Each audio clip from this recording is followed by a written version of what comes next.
Agora que você conhece as 6 áreas do planejamento financeiro, nós iremos começar pelo gerenciamento financeiro.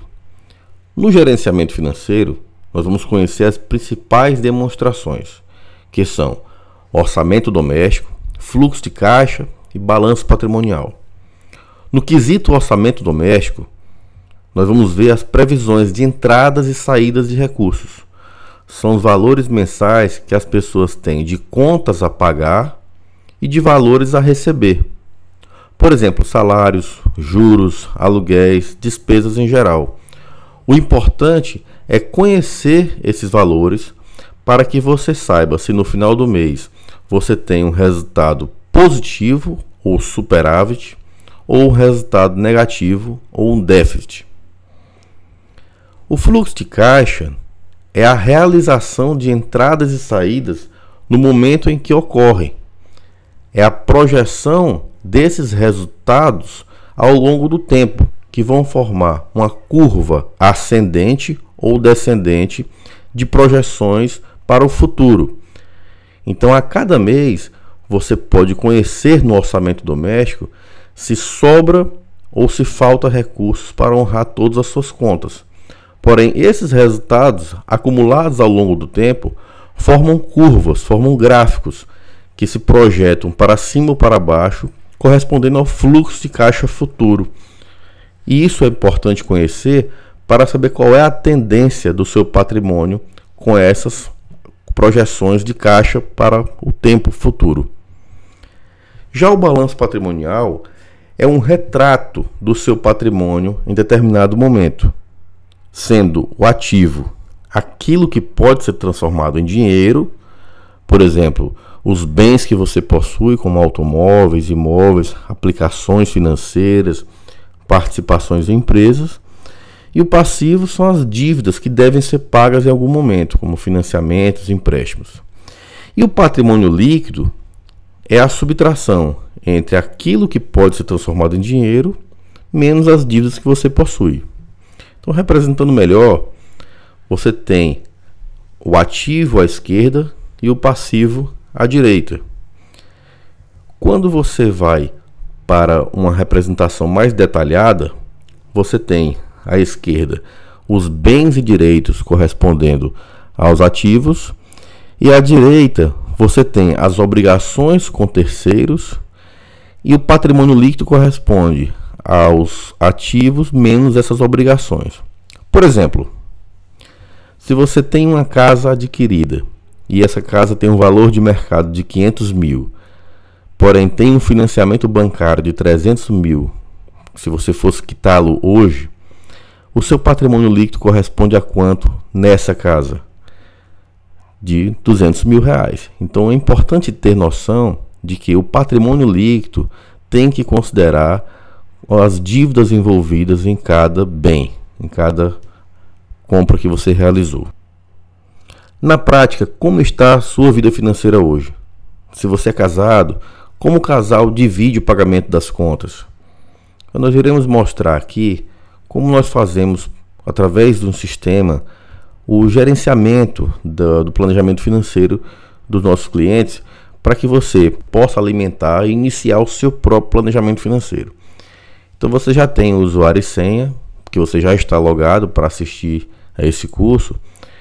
E quando você acessa, você já deve ter clicado em educacional para assistir a esse curso. No entanto, você vai clicar em planejamento financeiro. Quando você clica em planejamento financeiro, você vai clicar em iniciar meu planejamento financeiro. Então, no primeiro acesso, essa tela vai apresentar essa possibilidade de iniciar meu planejamento financeiro. Quando você já tiver preenchido, vão aparecer outros menus aqui que nós vamos ver posteriormente. Então, inicie preenchendo seus dados pessoais, como, por exemplo, data de nascimento, profissão, estado civil, informações de saúde. Essas informações são importantes porque futuramente, quando você for se candidatar a fazer algum tipo de produto em seguradoras, tudo isso vai ser necessário para avaliação de risco. Aqui no canto superior direito, você pode editar seu perfil, alterar sua senha, você pode inclusive modificar acrescentar uma foto sua. Eu coloquei uma foto aqui minha para servir de exemplo. Ao final você pode colocar aqui mais informações, como por exemplo dependentes seus, que vão ser necessários para alguns cálculos, inclusive cálculos que vão envolver os próximos módulos, como por exemplo, vai ser perguntado aqui quanto é que custa a escola dos seus filhos. Então é importante detalhar todas essas informações. Aqui um detalhe importante, como funciona a administração financeira do casal, para quem marcou que era casado ou união estável, porque nesse ponto cabe uma explicação. Quando aparece aqui a opção de administração financeira separado, não quer dizer que o casal não é unido nas suas finanças. Não tem nada a ver uma coisa com a outra. Na verdade, quer dizer que o casal tem uma administração financeira em que cada um tem receitas e cada um tem despesas. Então isso quer dizer que o sistema vai considerar as despesas de cada um e as receitas de cada um. Então se você marcar que isso aqui é junto, é como se tudo fosse uma receita só. Então se os dois trabalham, é melhor marcar separado aqui. Clica em próximo passo. Você vai ter aqui então o passo 1, que é o gerenciamento financeiro. Qual a despesa mensal familiar? E se dessa despesa o João paga 6 mil, que é o titular, quem fez o cadastro, coloca aqui 6 mil. Então, quanto que fica para a esposa? 4 mil. É importante dizer quanto cada um paga na prática, porque isso também vai ser importante para todo o planejamento financeiro familiar. Então, aqui, daquelas etapas que nós comentamos na aula anterior, já é o fornecimento de informações para o planejamento financeiro. No entanto, aqui você está fornecendo informações para um sistema. Se fosse um planejador lhe atendendo, ele estaria com a mesma tela perguntando para você, mas a tela que ele está vendo é exatamente a mesma tela que você, como cliente, está preenchendo, se você está fazendo sozinho aqui na tela do nosso sistema. Quais as receitas mensais fixas por membro do casal? Aqui você vai colocar valores líquidos, ou seja, após descontos de impostos. Então, se você tem concurso, coloque aqui CLT, carteira de trabalho, aluguéis que você recebe, prolabores ou outros valores. Então, nesse caso aqui, a esposa colocou 7 mil de um concurso público, apareceu aqui uma soma automática. Então, primeiro tem aqui as receitas mensais fixas, ou seja, que todo mês o valor é constante. Nesse caso, a esposa tem 7 mil de receita fixa. E as receitas mensais variáveis. Nesse caso, o João, como profissional liberal, ganha 15 mil reais aqui como médico, que foi a profissão que ele marcou no início. Então aqui você tem aqui uma soma de 22 mil reais, que é a receita do casal, sendo 15 de João, 7 de Joana, que é a porcentagem que cabe a cada um nas receitas, que foi um cálculo automático. Os atuais empregos garantem quanto de renda na impossibilidade de trabalhar? Então, como o João, profissional liberal, respondeu aqui 0, ou seja, essa pergunta é importante porque vai afetar o raciocínio na parte do módulo seguinte, que é no cálculo de riscos. Responda aqui o que fica garantido de renda, o que você continua a receber se você ficar, por exemplo, 3 meses sem trabalhar por algum tipo de incapacidade. O que você tem garantido de renda? No caso aqui, a Joana, por exemplo, é concursada. Por mais que ela fique sem trabalhar vários meses, ela continua recebendo o valor do concurso público. Então, nesse caso, é importante responder essa pergunta com exatidão. A partir de qual idade o casal não quer mais ter a obrigação de trabalhar? É a idade da aposentadoria. A gente não pergunta qual idade você quer se aposentar, porque nós entendemos que as pessoas já sabem que não vão se aposentar.